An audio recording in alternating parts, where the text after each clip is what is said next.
Hello my friends. We are very glad to see you all again. Doom in the Tomb has already begun.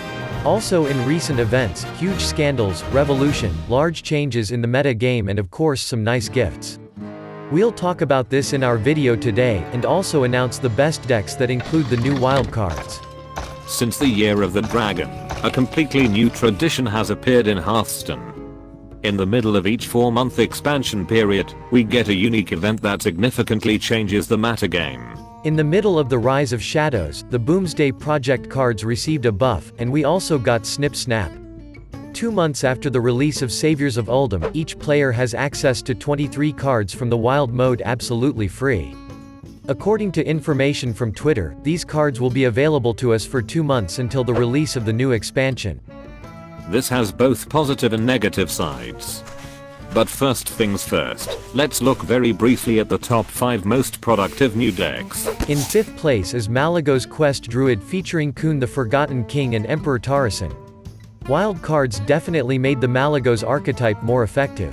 This is a very strong deck with a very good win rate, almost 55%. The only serious drawback is the high cost. If you have most of these cards, you should definitely try this deck. In 4th place is Resurrect Priest with N'Zoth, Sylvanas and Emperor Tarasan. This is a very effective and popular deck. According to HS replay statistics, 9,000 players have used this version of the deck in the last few days. Players are experimenting with different variations of this archetype, but at the moment this version is the most optimal. We put the Highlander Hunter in 3rd place. This is one of the most effective archetypes in Uldum. In general, this is the same old version, but with 2 additional cards, Ragnaros and Call of the Wild. Despite the fact that these cards are free, the deck is still very expensive. In 2nd place is Highlander Paladin. It was not the best Paladin archetype, but everything seems to have changed with the return of the mysterious challenger. Although this archetype is still not very popular, this deck has a crazy win rate, almost 62%. And again, the only drawback of this deck is its very high cost. And finally, the best deck belongs to Quest Evolved Shaman. In general, this version is almost no different from the usual Quest Shaman, but includes an evolution package. At the moment, this deck, and the archetype as a whole, are the most popular in the meta game. According to HS replay statistics, 18,000 players in the last few days have used this version. One main advantage of this deck is its cost, only 6,500 dust. This is the most budget deck on our list. But if you cannot afford these 5 decks, we suggest you take a look at our 9 best budget decks. Despite the fact that these decks do not have wildcards, they are very popular and many of them remain very effective. Honestly, we were very surprised by this, but players continue to actively use budget versions of Tempo Rogue, Murloc Shaman, Murloc Paladin, Combo Priest and others. It seems that many players cannot effectively use the free wildcards, as most decks are too expensive, which is very sad. In light of this, we wanted to ask how many classes you have a full Highlander deck for. Tell us in the comments. The developers are trying their best to surprise us and make the game more diverse, and that is great. Although it is worth mentioning that players have long asked for buffs and the ability to temporarily get back some cards from the Wild mode. It seems that the developers took several years to implement this horribly complex innovation. I think my sarcasm module is overheating. What do you think of the boycott of Blizzard games? Discussion of Blizzard sanctions against Blitzchung on Reddit has become the most popular and debated topic in the history of the game. For the first time, the community is united, and they are ready to fight to the end with radical methods. It all started on October 6th, during a post-match interview in the Asia Pacific Grand Masters Tournament. Liberate Hong Kong, revolution of our time. These few words spoken by Blitzchung caused him to lose his cash prize, and he was suspended from competitive play for a year. The 2 casters that were interviewing him have also been fired by Blizzard. But Blizzard lost much more. Now, players are boycotting games like World of Warcraft, Overwatch, and Hearthstone as they consider these sanctions a cowardly act of censorship in favor of the Chinese government. Popular streamers, and even some Blizzard employees, joined the boycott.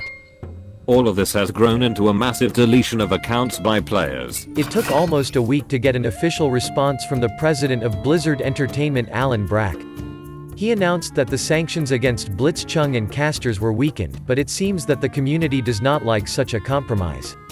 The only thing that can satisfy most of the boycotting players is the removal of all bans against Blitzchung, and official support for Hong Kong independence, which in turn will lead to a complete ban on Blizzard games in China. Guys, whose side are you on? Certainly Blitzchung knew that his comments could get him in trouble. I think he is very brave. But on the other hand, official tournaments are not a place for political slogans and especially calls for revolution. We believe that Blizzard should have imposed sanctions, but they did so too cruelly. This is a very difficult situation in which there are no easy decisions. We believe that Blizzard managers should have entered into a dialogue with the community much earlier, as this is too serious a situation to ignore for so long, but we also believe that players deleting their accounts may be too hasty of a decision.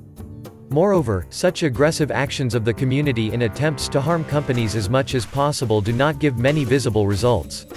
Activision Blizzard shares lost almost no value, even from such a serious scandal. This suggests that in this situation, the business world is on the side of Blizzard, and it is impossible to inflict damage by such actions. But on the other hand, this amount of negativity puts serious pressure on developers, who are hostages of this situation. The community and Activision Blizzard must find a compromise and have a frank dialogue. Hatred and completely ignoring the problem are not tools for solving complex situations.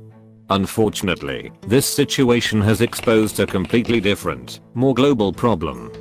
True Blizzard fans are no longer loyal to the company's actions. In addition, they absolutely do not believe official statements.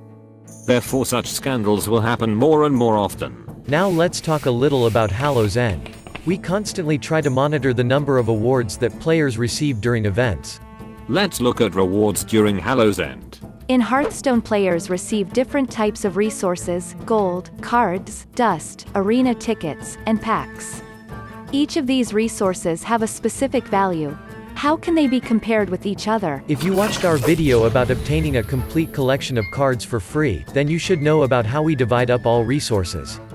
In general, all resources can be divided into two types, gold and dust.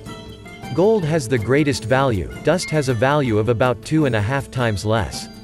For convenience, we will demonstrate the total amount of resources that are equivalent to gold. We first celebrated this event in 2017. Players received 2 arena tickets and 4 packs, 2 of which were new. Thus, players had the opportunity to receive a reward that is equivalent to a minimum of 500 gold, if the player failed to achieve a single victory in the arena.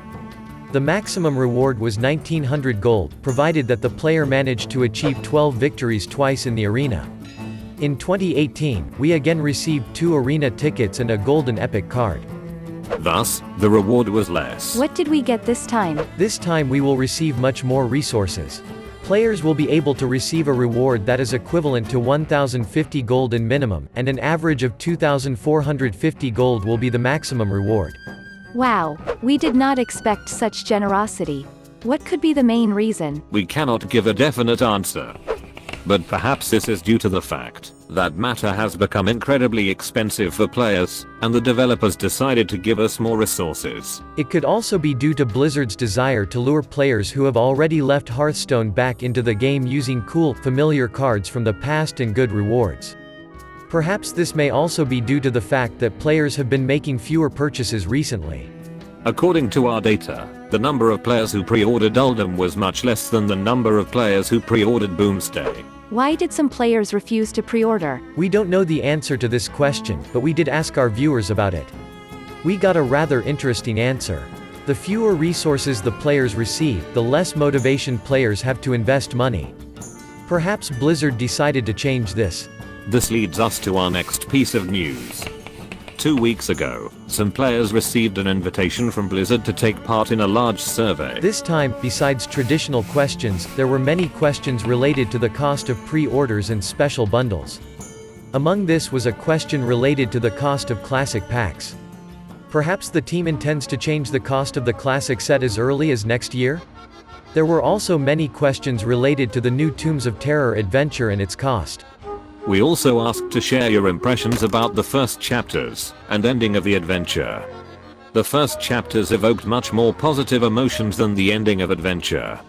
The finale definitely did not delight the players. All this makes us think that Blizzard may be unhappy with the financial results of recent months, and thus is trying to collect more feedback. They may be ready to make some changes. The last time a similar poll was conducted after the release of the absolutely failed expansion Rostakon's Rumble and the Rumble Run. But we are interested in another question. Why were only some players invited to take part in the survey? By what criteria are letters of invitation sent? Perhaps these letters are received mainly by those players who make purchases in the Blizzard store, not only in Hearthstone but also in other games. In other words, only those who are willing to pay can affect future games. Let's try together to confirm or deny it. So, did you get a survey invitation from Blizzard? Have you ever bought anything at the Blizzard store? We created a YouTube poll. Find the button on the screen, please vote. Alright, that's all for today. Thank you for being with us. And special thanks to Chris for text editing. We will meet in new videos. Good luck.